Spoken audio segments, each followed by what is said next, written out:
evening, ladies and gentlemen. It's fantastic to be with you here this evening for this really important occasion. Could I also begin by acknowledging that the land we are gathered on tonight is the land of the Kaurna people, and I pay my respects to their elders, past, present and emerging. Thank you, Kate, for your introductions, and fantastic to have Angus Hugh here too, who was just telling me he's a very proud product of our public education system.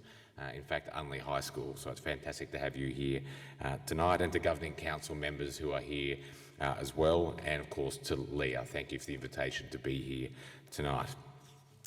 These are important awards, Outstanding Achievement Awards, Community Awards, and the Poster Awards, and I want to begin just by congratulating all those of you in advance tonight. In fact, I'd like to take the opportunity from the beginning to congratulate every student who is here tonight and every student who has attended classes or holiday programs as well with the School of Languages over the last year. The speech notes that someone wrote me tonight helpfully says that learning a language is incredibly rewarding. I have absolutely no doubt it is, but to my great shame, I never learnt one. And I must say, being the Minister for Education, which I am these days, it is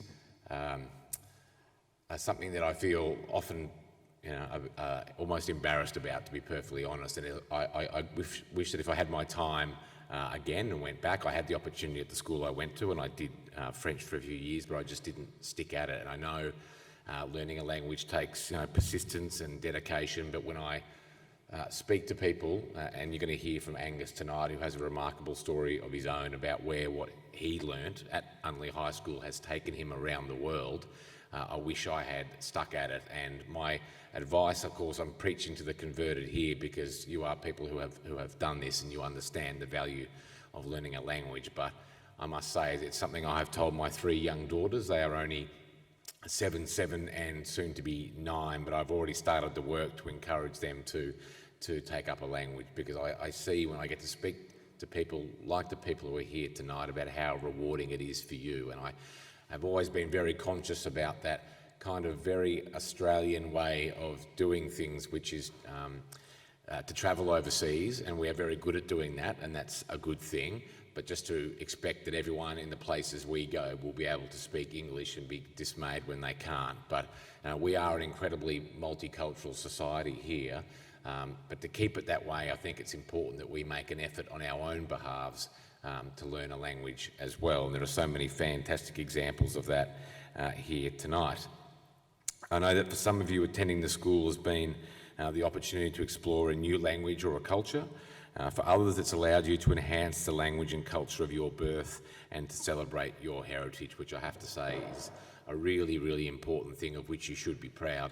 And I know that in a state like ours in South Australia that is fortunate enough to have people from all around the world who call it home, that it is wonderful to see people studying through the School of Languages to learn a bit more about their own ancestry or heritage and the language that their parents or grandparents or great-grandparents spoke, as a way of understanding it better, and also a way of keeping that alive, because not only do you benefit as the individual to go down that remarkable journey, but our state benefits more broadly when you can speak to us about the things that you've learnt and I guess recreate part of your culture that might otherwise be lost if you weren't able to learn that language.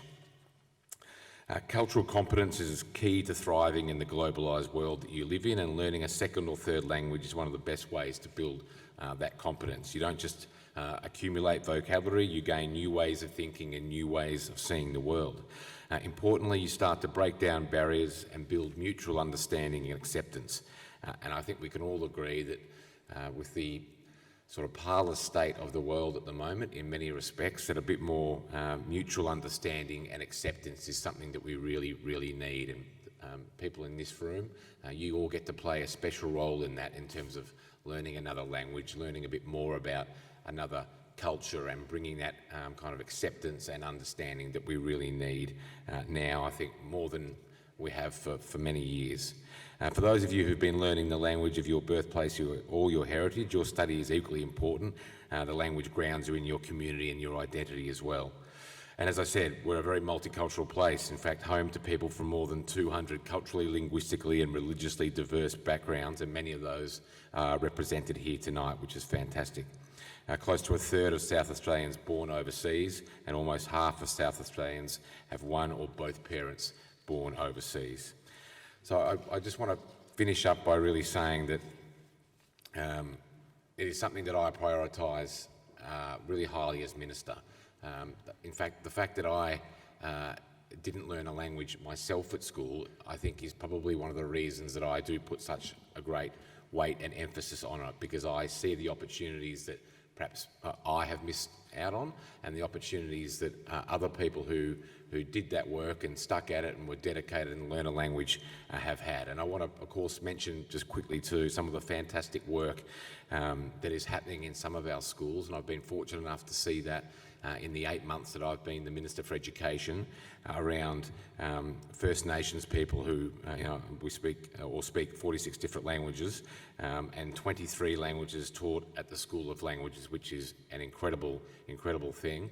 And I've seen some of that offered at primary schools in metropolitan Adelaide as well, and it's one of the most, I think, enjoyable and inspirational things I've seen so far in my time as Minister, to see young people learning the Kaurna language. It's absolutely remarkable. So I want to give a special shout out and thank you to Leah and your team for the work you are doing to keep those First Nations languages alive. That is absolutely critical work.